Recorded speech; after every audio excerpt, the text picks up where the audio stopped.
Hello, Eric. All right, Mr. Chip here. Hi, buddy. Is going to walk out in the field. We've got a bird planted. We're going to try to trail it. We're going to try to stop him on the moving bird. He's been doing pretty well with that. We've been practicing a lot on ducks. He's been doing okay on pheasant too. I'm using the word wait, so separate from hub. Just wait means stop and let us catch up with you.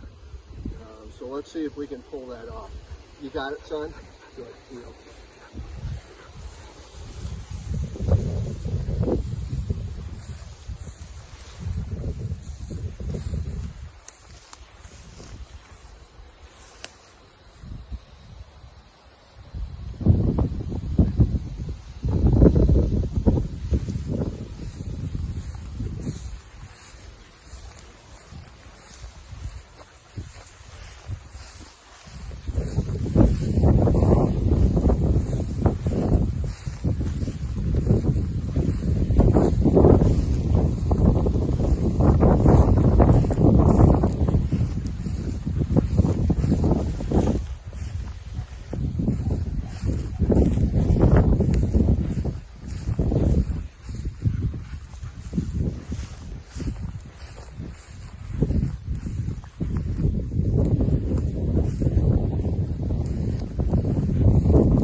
Nice job.